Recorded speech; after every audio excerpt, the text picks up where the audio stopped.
The term Hadrianic Rupture refers to the major historical break between the original Jewish-led Jesus movement, centered in Jerusalem, and the later predominantly Gentile form of Christianity that emerged after the reign of the Roman Emperor Hadrian, especially following the Bar Kokhba revolt, which occurred during 132 to 135. Many historians recognize this period as a decisive watershed in the separation between Jewish Christianity and the increasingly Gentile church of the 2nd century. Before AD 70, the Jesus movement remained deeply embedded within the Jewish covenant world.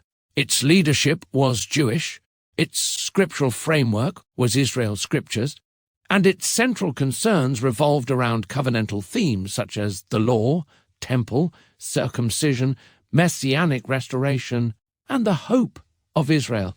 The movement was centered in Jerusalem and operated extensively through synagogue and diaspora networks throughout the Roman world. Paula Fredriksen emphasizes this strongly in her work on earliest Christianity. The earliest ekklēsia in Jerusalem was entirely Jewish. Jesus' first followers remained within Judaism, observing Jewish law and worship. Fredriksen further notes that the earliest Jesus movement looked like a movement within Judaism because that is exactly what it was.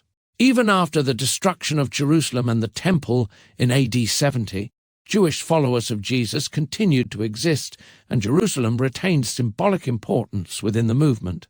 Eusebius records that the Jerusalem church continued under Jewish leadership for decades after the Roman destruction of the city. In Ecclesiastical History, he lists a succession of 15 Jewish bishops from James onward. The bishops of Jerusalem, whom I have mentioned before, were 15 in number up to the siege of the Jews under Hadrian. All of these are said to have been Hebrews from the beginning. The decisive turning point came after the Bar Kokhba revolt against Rome between AD 132 to 135. Following Rome's suppression of the revolt, Emperor Hadrian implemented severe anti-Jewish measures that radically altered Jerusalem's religious and demographic character. He refounded Jerusalem as the Roman colony Aelia Capitolina, prohibited Jews from entering the city, and suppressed Jewish identity and practices. The Catholic Encyclopedia summarizes the transition this way.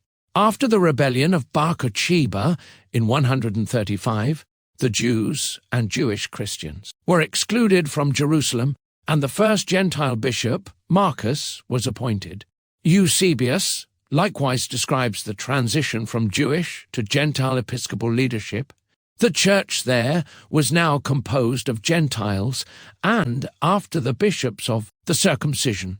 The first bishop from among the Gentiles was Marcus. This moment is viewed by many historians as a profound historical watershed.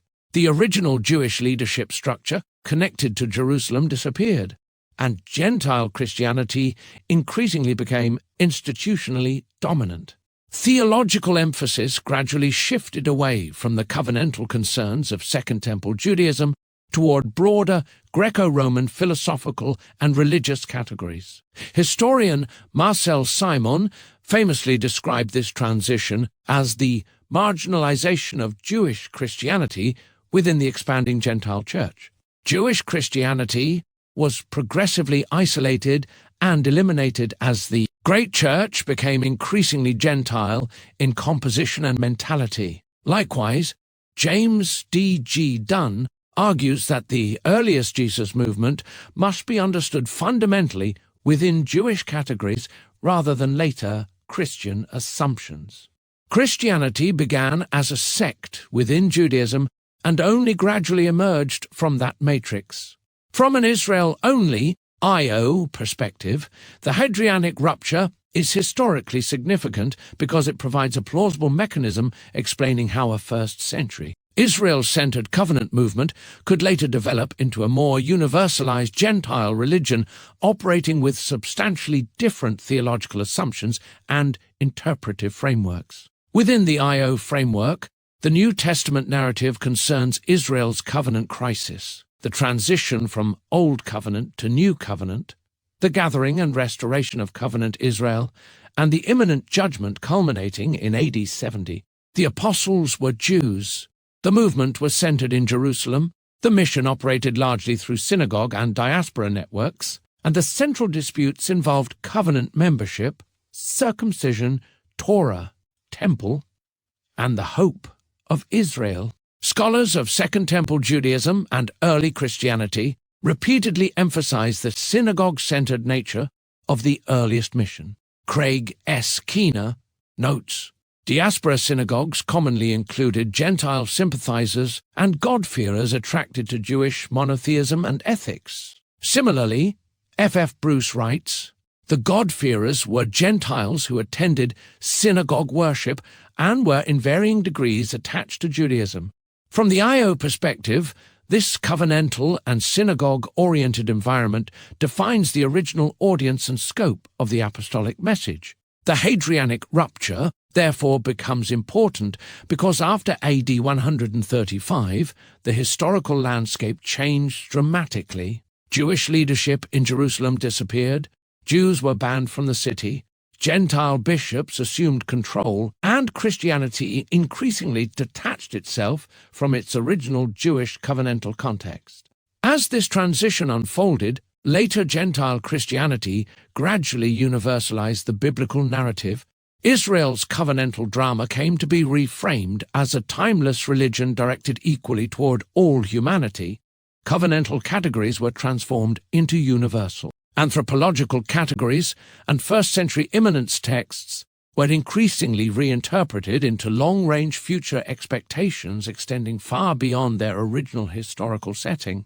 In this sense, the Hadrianic Rupture functions within Io thought as the historical explanation for how later Christianity became increasingly disconnected from the theological world reflected in the New Testament itself. From the Io perspective, AD 70 represented the covenantal climax and fulfillment of Israel's redemptive narrative, while AD 135 marked the institutional and cultural severing of the Jewish Jerusalem movement from the later Greco-Roman Gentile Church.